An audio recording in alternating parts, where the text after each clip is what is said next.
자, 이번에는 워드2백의 또 다른 구현인, 우리가 지금까지 C5를 살펴봤잖아요. 또 다른 구현인 스킵그램에 대해서 살펴보겠습니다.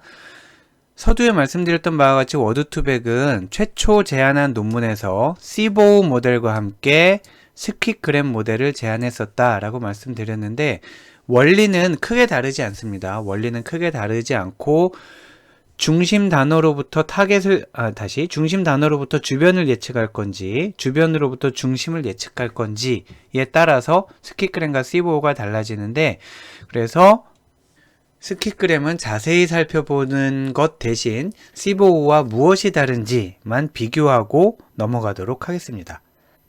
한마디로 말씀드리면 스킵그램은 C5에서 입력과 타겟, 즉 맥락과 타겟을 서로 바꾼 모델이다 라고 이해하실 수가 있고요.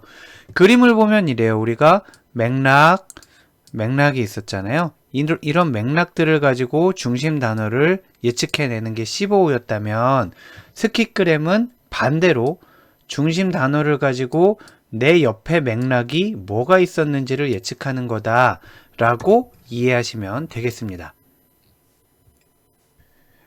그래서 C5의 경우에는 입력층에 맥락에 속하는 단어 수만큼의 입력이 들어오고 출력이 하나였잖아요. 그런데 반대로 스킵그램 같은 경우에는 하나의 입력층을 갖고요. 자, 입력층에 요렇게 하나를 갖게 되고요.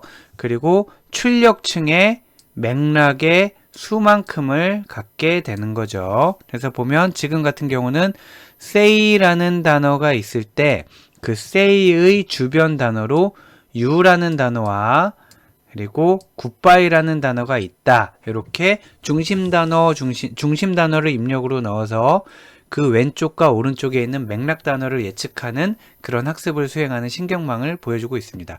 자, 맥락 내 단어 수만큼의 출력층을 갖고요. 출력층에서는 개별적으로 손실을 구하고 이러한 손실을 모두 더한 값을 최종 손실로 측정한다. 무슨 뜻이냐면 C5에서는 입력단에 만약에 두 개가 있게 되면은 두 개의 입력이 들어오면 얘네들이 전파한 값을 평균을 내서 은닉층에 전달하는 그런 과정이 필요했잖아요. 그런데 스킵그램 같은 경우에는 두 개가 들어올 일이 없고 입력층에 한 단어가 들어가니까 그대로 전달을 하는데, 다만 얘네가 두 개의 단어를 예측한단 말이에요. 맥락이 두 개인 경우에. 그러면 이쪽으로 위로 예측한 거에서도 손실이 발생할 거고요. 아래로 예측한 거에서도 손실이 발생할 거란 말이에요. 그러면은 얘네 두 손실을 모두 더한 게 최종 손실이다. C5 같은 경우에는 타겟이 하나니까 한 곳에서 발생한 손실이 최종 손실이겠지만, 스킵그램 같은 경우에는 타겟이 맥락의 수만큼 있다고 그랬잖아요. 그러면 걔네들을 모두 더한 값이 최종 손실이다. 이렇게 이해하시면 되겠습니다. 그러면 C5를 써야 되느냐, 스킵그램을 써야 되느냐, 결국에는 또 두 가지를 또 다 해보게 되겠죠. 두 가지를 다 해보고, 만약에 워드2백을 이용해서 어떤 분류 문제를 해결한다 그러면 분류의 정확도를 보고 어떤 게 좋았다라는 거를 간접적으로 측정하게 되고요. 그렇지 않으면은 우리가 유의어를 구해보고 또 유의하게 나온 단어들이 직관적으로 봤을 때 어떤 게 더 잘 나왔다라고 해서 직관적으로 이번엔 C5가 좋네, 이번엔 스킵그램이 더 잘 나왔네 라고 하게 되는 게 일반적인데, 그럼에도 불구하고 이론적으로 알려진 바에 의하면 스킵그램이 C5에 비해서 어려운 문제에 도전하는 거다라는 거고요. 왜냐하면은 C5 같은 경우는 주변의 여러 단어로 하나를 예측하는 거고요. 그리고 스킵그램은 하나를 가지고 주변의 여러 단어를 예측하는 거잖아요. 그러니까 얘가 더 어렵겠죠. C5가 더 쉽고 스킵그램은 더 어렵다는 거죠.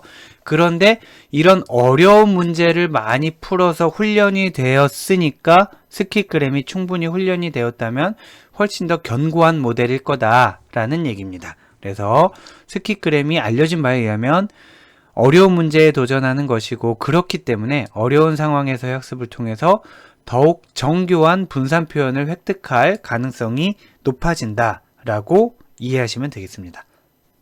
그러다 보니 일반적으로는 정밀도는 스킵그램이 높은데 속도는 C5O가 빠르다라고 알려져 있고요.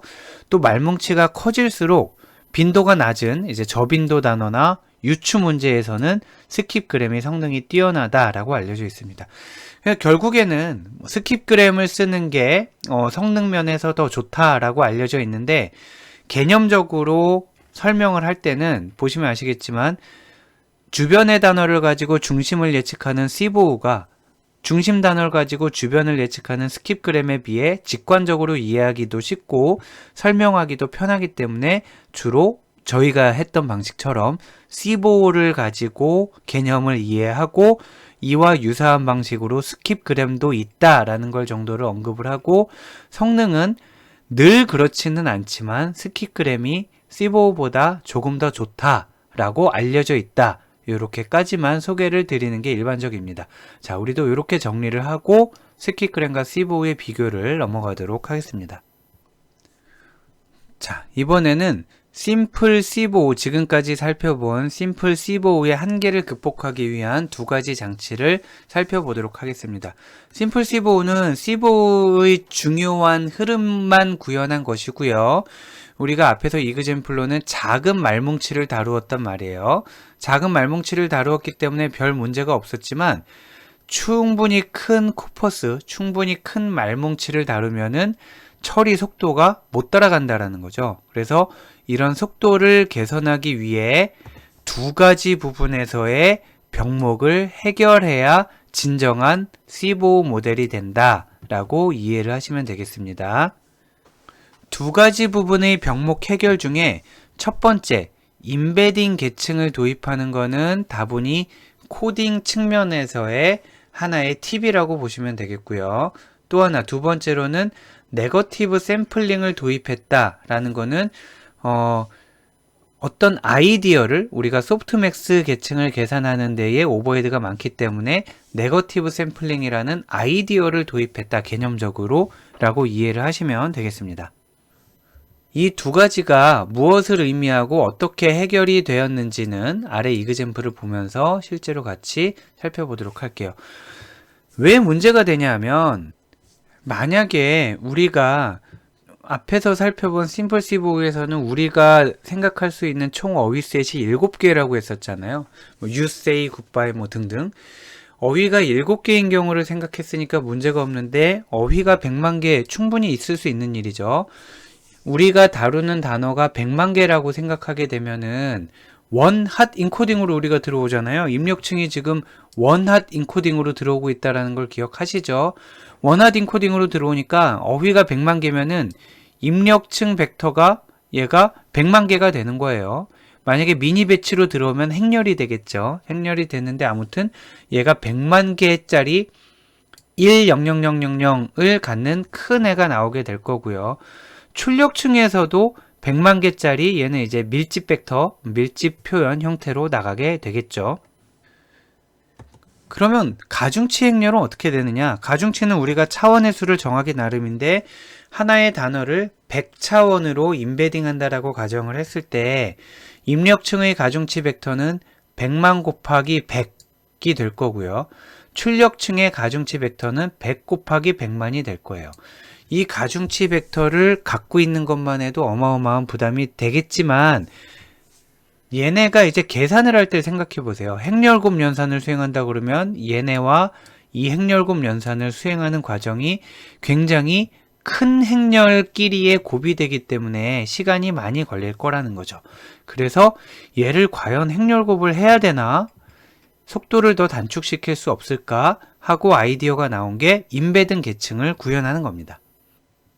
그림으로 보면 더 간단합니다. 아까 앞에서도 언급이 되었었는데 다른 부분에서 이제 언급이 되었었지만, 자, 지금 보면 입력하는 행 벡터와 입력 가중치 벡터 간의 행렬 곱을 통해서 얘네끼리 행렬 곱을 하게 되면 요렇게 곱하고 요렇게 곱하고 요렇게 곱하고 이렇게 곱하고 뭐 이렇게 되잖아요. 그래서 요렇게 곱하고 요렇게 곱하고 다 곱해진 값이 나오게 되는 것인데, 자, 이게 다가 아니네요. 이렇게 해서 한 값을 뽑아내고요. 다시 볼게요.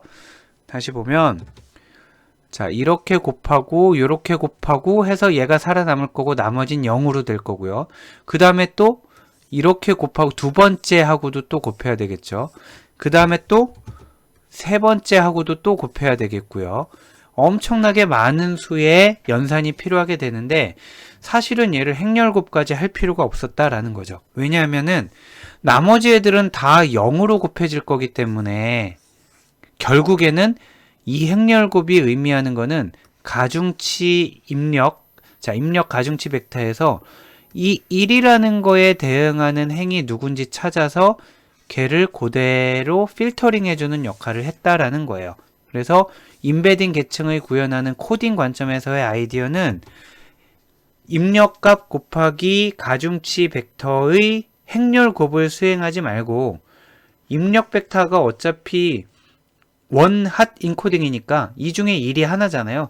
그 1이 몇 번째 있는지만 찾아내는 거예요. 그래서 가중치 행렬 중에 해당되는 행만 싹 뽑아내면 행렬 곱을 하지 않고도 간단하게 뽑아낼 수 있다라는 속도면에서의 개선이 있게 되는 거죠. 자, 지금 이런 아이디어는 워드2백에 사용된 것을 소개를 드리고 있지만 여러분이 추후에 전 처리를 하든지 후 처리를 하든지 아니면 새로운 어떤 모델을 만드셨을 때 원핫 벡터와 행렬 곱을 하게 된다. 그러면 물론 행렬 곱을 통해서 원하는 답을 구할 수 있지만 시간이 많이 소요되잖아요. 그랬을 때 이런 식으로 편법은 왠지 나쁜 느낌이고 이런 식으로 효율적으로 수행할 수 있는 팁이 있구나 라는 것을 알아두시면 도움이 될 것 같습니다.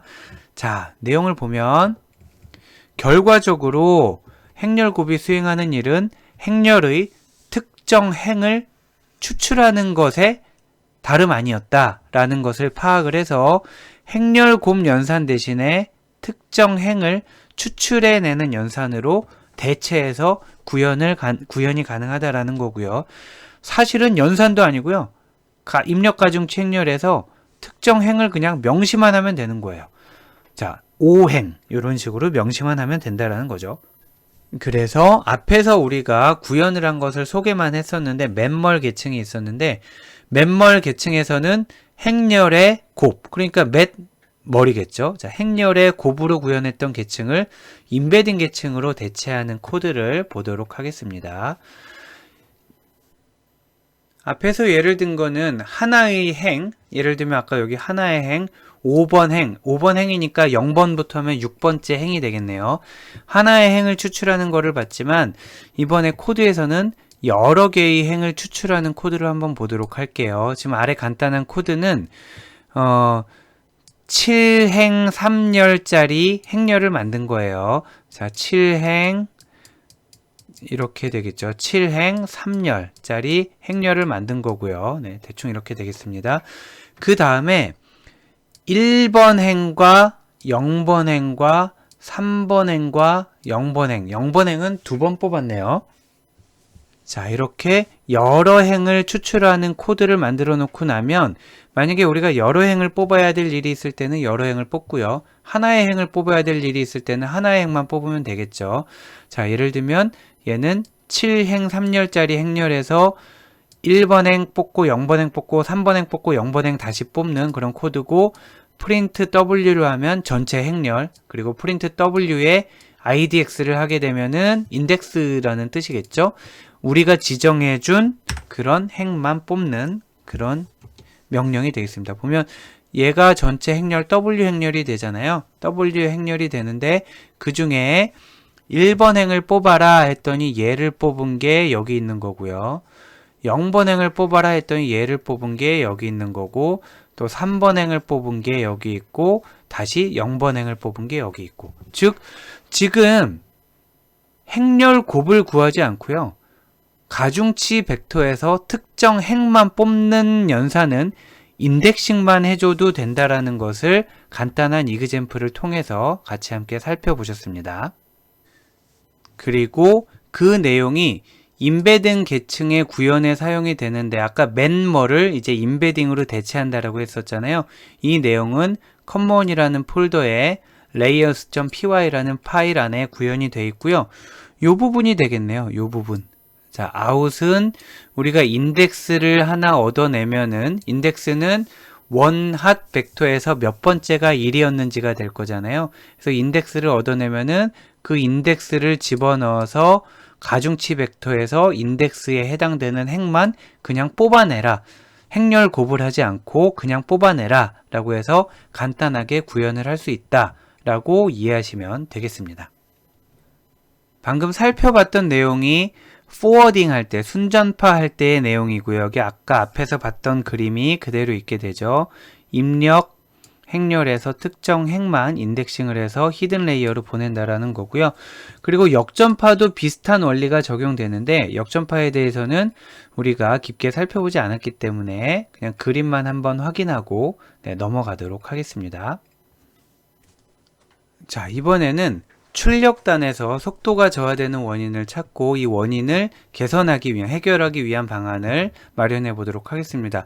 방금 전에 살펴본 부분은 입력단이었잖아요. 입력단에서 입력 벡터와 행렬이 될 수도 있다고 했죠. 입력 벡터와 가중치 행렬 간의 행렬 곱이 너무 많은 연산을 필요로 하기 때문에 행렬 곱을 하지 않고 간단하게 인덱싱만 해서 가중치 행렬에서 한 행을 뽑아내는 걸로 대체함으로써 효율적으로 수행할 수 있다라고 했는데 얘는 어떻게 할 거냐라는 거예요. 출력단. 자, 출력단을 어떻게 할 거냐라는 건데 구체적으로는 두 가지 원인이 있습니다. 하나는 자, 출력단에서 어떤 원인이 있냐면 은닉층의 뉴런, 지금으로 봐서는 1 곱하기 100이겠죠. 대략의 그림으로 나타나면 은닉층의 뉴런은 이렇게 돼 있다라고 볼 수 있겠습니다. 그리고 은닉층의 뉴런과 출력 가중치의 곱, 가중치 행렬의 곱, 출력 가중치 행렬은 100 곱하기 100만이 되겠네요. 어휘가 100만이라고 가정한 경우죠. 그러면 100 곱하기 100만은 이만큼 이렇게 되겠네요.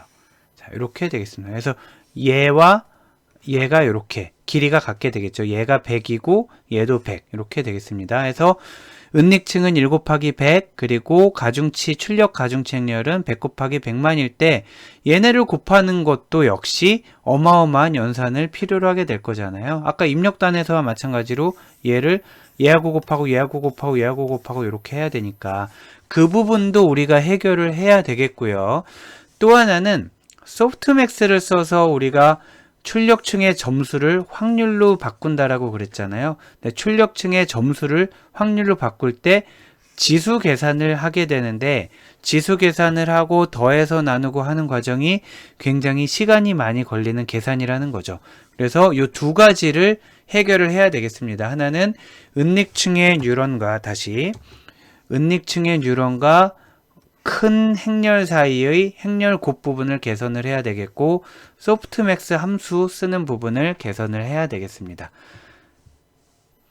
가장 큰 핵심 아이디어는 다중 분류를 이중 분류로 바꾸어서 물어본다라는 건데 다중 분류라는 거는 질문에 대한 답이 여러 개 있을 수 있는 거고요. 이중 분류는 질문에 대한 답이 둘 중에 하나로 떨어지는 거죠.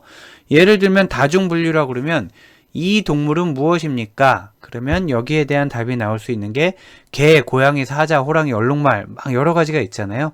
그러니까 얘는 다중 분류의 문제인데 얘를 이중 분류로 변환을 시킨다면 이 고양은 고양이입니까? 우리가 스무고개 할 때 물어보는 것처럼 이 동물은 고양이입니까? 그러면 yes or no 이렇게 둘 중에 하나의 대답으로 나오게 되잖아요. 이걸 우리가 이중 분류라고 얘기를 합니다. 이거를 다시 우리 위의 모델에 있는 이그젬플로 바꿔서 설명을 드려보면 맥락이 U와 9일 때 우리가 지금 풀고 있는 문제가 이거잖아요.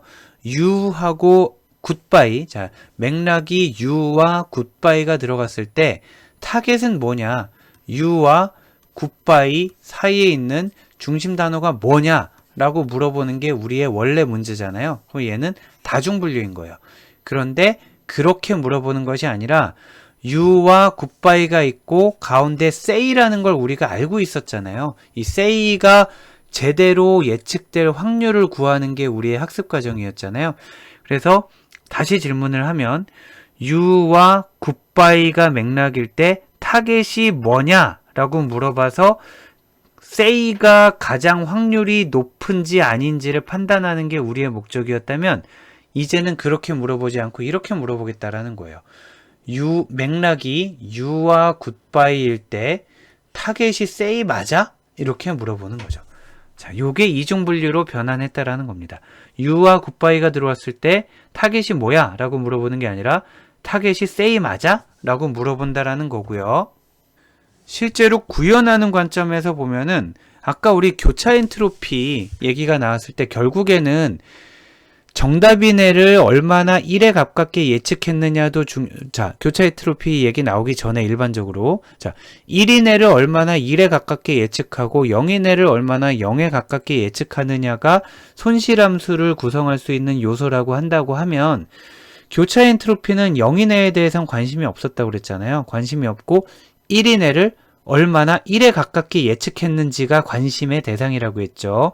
그 얘기를 다시 지금 이 이중분류 문제로 풀어보면은 우리는 정답이 say인데 다른 애를 얼마나 높게 평가했는지는 중요하지가 않아요. 만약에 정답이 say인데 갑자기 hello라는 단어를 0.7만큼 평가했다?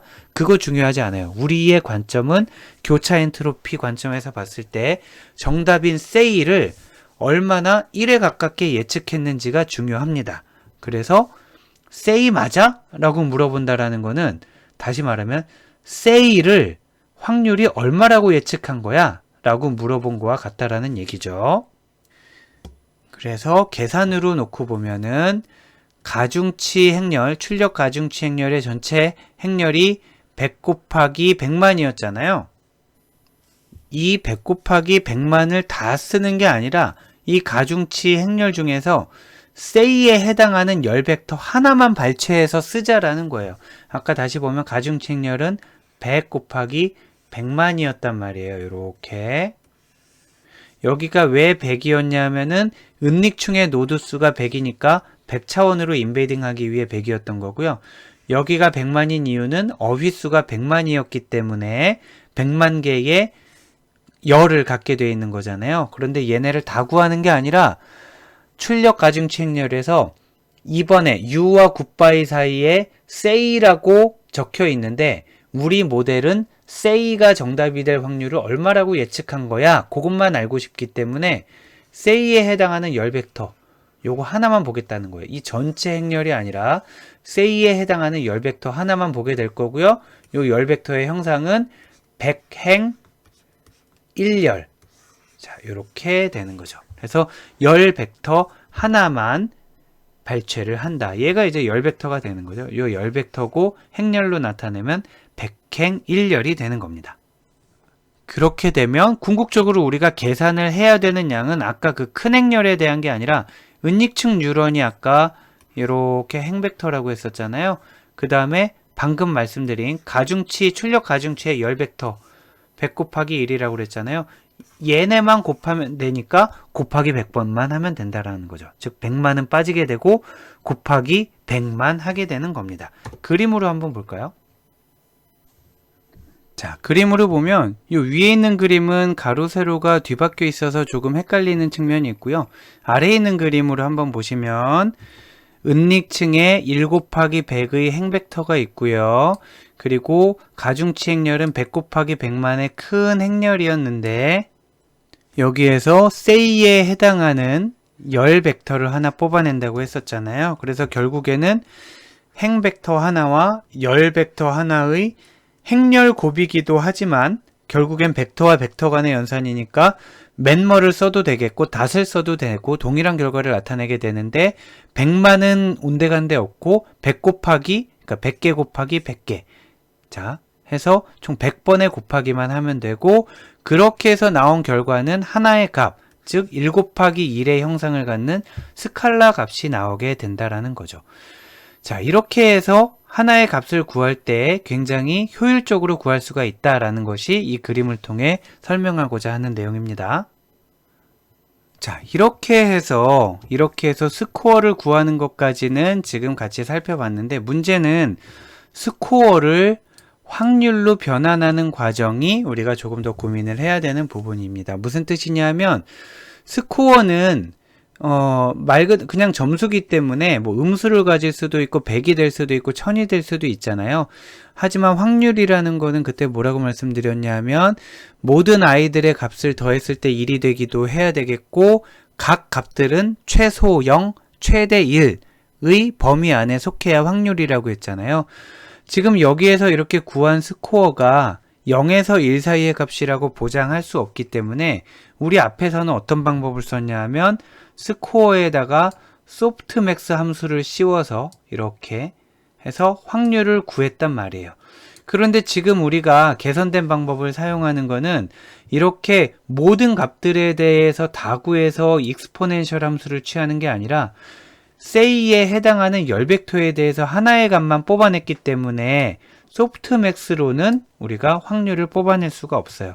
그래서 하나의 값만으로 확률로 변형할 수 있는 시그모이드 함수를 사용하게 됩니다.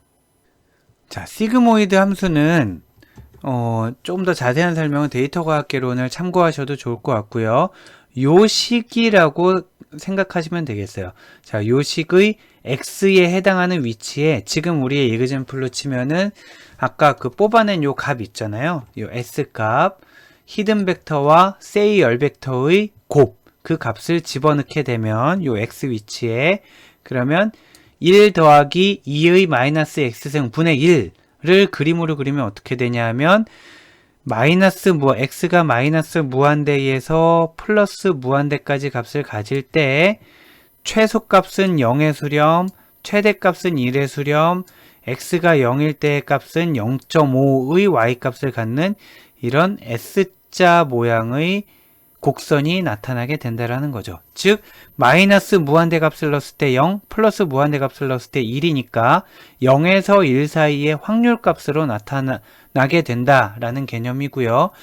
그래서 우리가 지금 방금 배웠던 이 두 가지 장치를 사용하기 전에는 어떤 식으로 손실함수를 계산했냐 하면 첫 번째 확률 변환을 할 때는 소프트맥스 함수를 썼고요. 그런 다음에 손실함수를 구할 때는 교차 엔트로피를 구했었어요. 그런데 이진 분류 문제로 바꿨다고 그랬잖아요. 효율적으로 하기 위해서. 그때는 소프트맥스 함수 대신에 시그모이드 함수를 사용하고요. 손실함수로는 여전히 교차 엔트로피 오차를 사용하면 되겠습니다. 교차 엔트로피 오차의 경우에는 마찬가지로 다시 한번 언급을 하면 타겟이 1인 경우에 대해서만 관심이 있다고 그랬잖아요. 타겟이 1, 즉 정답이 1. 정답이 1인 애를 얼마나 1에 가깝게 예측했냐가 관건이라고 했잖아요. 타겟이 1인, 즉 정답이 1인 애에 대해서 1에 가깝게 예측할수록 손실이 0에 수렴하고요. 1의 반대, 0에 가깝게 예측을 할수록 오차가 점점 커지는, 요거는 지난번과 동일합니다. 즉 교차 엔트로피 오차는 그대로 사용을 하는데 소프트맥스 함수를 사용하는 대신 시그모이드 함수를 사용하게끔 변형했다. 그래서 조금 더 빨리 연산을 수행할 수 있다. 이렇게 생각하시면 되겠습니다. 어떤 변화가 있었는지 그림으로 한번 비교를 해볼게요. 우리 심플 C5에서는 다중분류로 사용한다고 했었잖아요. 그래서 히든 레이어와 100 곱하기 100만의 가중치 행렬에 대해서 행렬 곱을 했고요. 그 다음에 소프트맥스 함수를 써서 스코어를 확률로 바꾸고 각 확률에 대해서 정답일 때 확률이 얼마나 1에 가까웠는지를 근거로 교차 엔트로피 오차를 구한다라고 했고, 물론 얘네 두 개를 합친 그런 블럭 모델도 있었죠. 그런데 이번에 살펴본 개선된 모델에서는 출력단에서 맨머를 하지 않네요. 아까 여기 맨머리 있었죠. 그런데 출력단에서 맨머를 하지 않고 임베드를 합니다.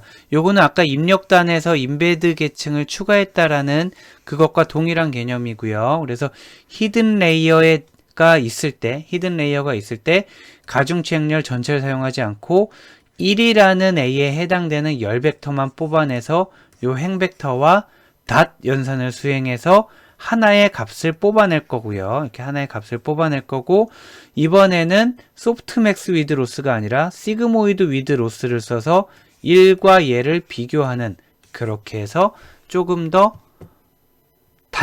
편하게, 조금 더 효율적으로 계산할 수 있다라는 그런 변화가 있었습니다.